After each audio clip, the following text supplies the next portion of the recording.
नमस्कार. सर्वप्रथम तर पहलगाममध्ये जे देश बांधव मृत्युमुखी पडले आणि त्यातल्या त्यात एक जो नेपाळी पर्यटक आहे ज्याचाही या दहशतवादी हल्ल्यात मृत्यू झाला, त्या सर्वांना माझी श्रद्धांजली. देव त्यांच्या कुटुंबियांना, आप्तेष्टांना आणि मित्रांना या दुःखातून बाहेर पडण्याचं सामर्थ्य देव, हीच मी प्रार्थना करतो. हा हल्ला कसा झाला, त्यातले काय बारकावे होते, मी याबद्दल बोलणार नाही. कारण मला माहिती आहे की प्रसार माध्यमांद्वारे आपल्या सर्वांपर्यंत ही माहिती पोहोचलेली आहे, भरपूर प्रमाणात पोहोचलेली आहे. त्याच्यामुळे हा माझ्या व्हिडिओचा विषय नाहीये.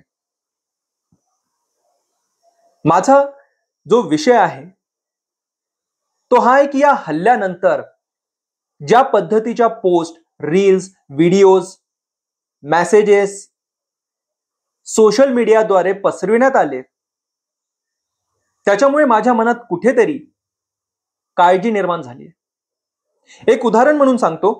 हा हल्ला झाल्यानंतर काही मिनिटातच एक व्हॉट्सअप स्टेटस मी बघितलं. त्याचा आशय असा काहीतरी होता की त्यांनी नाव विचारले नाही, राज्य विचारले नाही, भाषा विचारली नाही, फक्त धर्म विचारला. आता हे त्यांनी म्हणजे दहशतवाद्यांनी, ज्यांनी हे कृत्य घडून आणलं. काय म्हणायचंय या पोस्टमधनं? अशा अनेक पोस्ट मागच्या काही दिवसात मी बघतोय, बनवल्या जात आहेत, पसरविण्यात येत आहेत. अशा काही आशयाचे व्हिडिओ पण आहे, रील्स पण आहे. कुठेतरी या दहशतवादी कृत्याला सांप्रदायिक रंग देण्याचा प्रयत्न केला जातो. याच्यातून कळतपणे किंवा न कळतपणे आपण हे करतोय आणि हे घातक आहे, हे लक्षात घ्या. का घातक आहे त्याचं कारण मी तुम्हाला सांगतो. सर्वात पहिले तर पहलगाम मध्ये जो हल्ला झाला त्याची पार्श्वभूमी लक्षात घ्या काय आहे.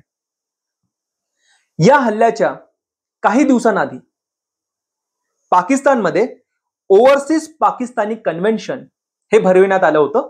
त्यांची जी राजधानी इस्लामाबाद मध्ये, त्या ठिकाणी पाकिस्तानी डायस्पोरा जो आहे, म्हणजे असे पाकिस्तानी लोक जे पाकिस्तानच्या बाहेर जगात इतरत्र राहत आहे, त्यांची एक परिषद बोलवण्यात आली होती इस्लामाबाद मध्ये.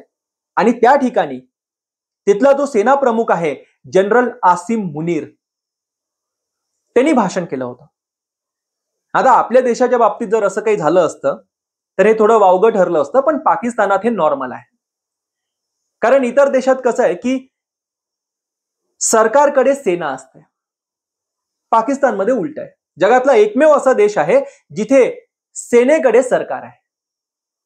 लोकशाही तर तिथे फक्त नाम मात्र आहे. तिथल्या सेना प्रमुखाला जेव्हा कधी वाटलं तो तिथल्या पंतप्रधानाला जेलमध्ये टाकू शकतो आणि सत्ता आपल्या हातात घेऊ शकतो. त्यांच्यासाठी नवीन गोष्ट नाही, त्यांचा इतिहासच आहे. पण या परिषदेमध्ये हा जो आसिम मुनीर आहे, तिथला सेना प्रमुख, यांनी आपल्या भाषणात जे म्हटलं ते लक्ष देण्यासारखं आहे. काय म्हटलं बघा त्यांनी आपल्या भाषणात टू नेशन्स थेअरीचा उद्गार केला किंवा त्याचा उल्लेख केला. आता ही टू नेशन्स थेअरी काय ते सांगतो. या थेअरीचा उगम, या सिद्धांताचा उगम 1940च्या दशकातला आहे आणि याचा पुरस्कार जो सर्वात प्रबळपणे कोणी केला तो म्हणजे मोहम्मद अली जिन्नानी. या सिद्धांतानुसार हिंदू आणि मुस्लिम हे फक्त दोन वेगळे धर्म नाही, दोन वेगळे संप्रदाय नाहीयेत, तर हे दोन वेगळे राष्ट्र आहेत. आणि हे कधीच एका देशात सुखाने, समन्वयाने, शांततेने राहू शकत नाही, असा हा सिद्धांत म्हणतो, टू नेशन्स थेअरी.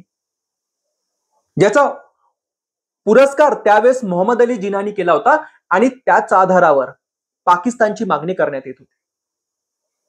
आता आपल्या देशातल्या बऱ्याचशा लोकांना असं वाटतं की जो पाकिस्तान घडला, देशाची जी फाळणी झाली, त्यासाठी महात्मा गांधी किंवा त्यावेळेसचे इतर जे पुढारी होते आपल्या देशातले ते जबाबदार होते. मला त्यांना एकच सांगायचंय, आपलं शिक्षण या युट्यूब किंवा व्हॉट्सअप युनिव्हर्सिटीमधून घेऊ नका. तुम्हाला खरंच जर देशाचा इतिहास जाणून घ्यायचा असेल, फाळणीचा इतिहास जाणून घ्यायचा असेल, तर कुठलं एखादं चांगलं पुस्तक घ्या, त्यातनं वाचा.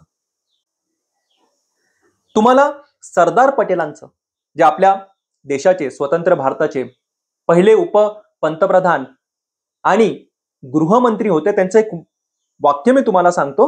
सरदार पटेल म्हणाले होते की आज जर पाकिस्तान वेगळा केला नाही तर उद्या भारतात प्रत्येक ठिकाणी, प्रत्येक सरकारी कार्यालयात एक पाकिस्तान सेल असेल.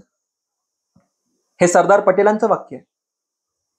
बेसिकली त्यांना याच्यातून असं सांगायचं होतं की पाकिस्तान, आज आपली इच्छा असो नसो, पण पाकिस्तानला वेगळं करणं ही काळाची गरज आहे.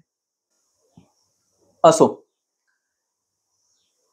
टू नेशन्स थेअरी ही आहे. मग आज 2025 मध्ये हा Asim Munir two nations theory बद्दल का बोलतोय? कारण याला म्हणायचं आहे की हिंदू आणि मुस्लिम आजही दोन वेगळे राष्ट्र आहेत, हे एकत्र राहू शकत नाहीत. ते भारतात असो किंवा विशेष म्हणजे जम्मू काश्मीर मध्ये असो आणि एका अर्थाने पाकिस्तानमध्येही असो, तिथेही आपल्याला माहिती आहे की अल्पसंख्याक हिंदू आहेत. बेसिकली हे आसिम मुनीर जो बोलला हे उगाच नाही बोलला. आणि त्या पदावर, त्या वरिष्ठ पदांवर जेव्हा कोणी व्यक्ती कुठलं काही विधान करतो ते उगाच करत नाही, त्याच्या मागे काहीतरी कारण असतं. आसिम मुनीरचं हे टू नेशन्स थेअरी बद्दल बोलणं, हे सांगणं की हिंदू आणि मुस्लिम कधीच एकत्र राहू शकणार नाही, राहू शकत नाही. आणि त्याच्या काही दिवसातच पहलगाम मध्ये हा दहशतवादी हल्ला होणं, त्या दहशतवाद्यांनी जाणीवपूर्वक पद्धतीने हिंदूंना आणि मुसलमानांना वेगवेगळं करणं, पद्धतशीर पद्धतीने, नियोजनबद्ध पद्धतीने फक्त हिंदूंनाच टार्गेट करणं, हा केवळ योगायोग नाहीये. हे सर्व एका मोठ्या षडयंत्राचा भाग आहे, हे लक्षात घ्यायला पाहिजे आपण. काय आहे हे षडयंत्र? तर भारतात आणि विशेष म्हणजे जम्मू काश्मीरमध्ये लोकांमध्ये धार्मिक, सांप्रदायिक आधारावर तेढ निर्माण करणं. हेच पाकिस्तानने 1980 आणि 90च्या दशकात केलं होतं. काश्मीरातील लोकांना हे भडकवलं होतं की जे काश्मीरी पंडित आहेत हे वेगळे आहेत, हे तुमच्या समाजाचा भाग बनू शकत नाही, तुमच्या संस्कृतीचा भाग बनू शकत नाही, यांना इथून हाकलून लावा. काश्मीरमध्ये दहशतवादाची जी सुरुवात झाली ती हे याच अशाच सांप्रदायिक आधारावर होते. आज परत आसिम मुनीर जो आहे तो हेच करू इच्छित आहे, हे आपल्याला समजायला पाहिजे. आणि आता आपल्याला ठरवायचं आहे आपण याच्यात, या षडयंत्रात सहभागी व्हायचं की नाही, याच्यात सामील व्हायचं की याचा प्रतिकार करायचा, हे आपल्याला ठरवायचं. कारण त्याला सांप्रदायिकता पसरवायचीच आहे. आणि फक्त भारतात नाही, फक्त जम्मू काश्मीरमध्ये नाही, पाकिस्तानातही. हा आसिम मुनीर जो बोलला याचा एक उद्देश हाही आहे की पाकिस्तानात जे अल्पसंख्याक हिंदू आहे हे आपल्या देशाचा, आपल्या समाजाचा हे भाग असू शकत नाही. कुठेतरी तिथल्या हिंदूंवरही अत्याचार, हिंसाचार करण्यासाठी तो प्रवृत्त करतोय. आणि निकटच्या भविष्यात जर तिथल्या अल्पसंख्याक हिंदूंवर काही अन्याय झाले, अत्याचार झाले, जर तिथे हत्याकांड झालं तर याचं आश्चर्य वाटून घेऊ देऊ नका. कारण हा तिथला सेना प्रमुख जो आहे, पाकिस्तानातील सर्वात शक्तिशाली व्यक्ती जो आहे, हा त्याला चेतावणी देतोय, त्यांनी दिलेली आहे ऑलरेडी. आपल्या देशाच्या बाबतीत असं घडायला नको. ही वेळ फार महत्वाची आहे, फार नाजूक वेळ आहे. आपल्या सर्वांना एकजुटीने सरकारच्या पाठीशी उभं राहायचं. ऑलरेडी भारत सरकारने काही पावले उचलली आहेत पाकिस्तान विरुद्ध आणि पुढेही उचलेल. अशा याच्यात आपल्या इथे अंतर्गत काही हिंसाचार म्हणा किंवा ताणतणावाचं वातावरण राहायला नको, हे जाणून घ्या. दुसरी गोष्ट, आपण जे म्हणतोय की दहशतवाद्यांनी फक्त हिंदूंनाच मारलं, मी तुम्हाला एक तथ्य सांगतोय, कदाचित तुमच्यापैकी बऱ्याच लोकांना हे माहिती नसेल, तुमच्यापर्यंत जाणीवपूर्वक पद्धतीने पोहोचवण्यात आलं नसेल, म्हणून सांगतोय.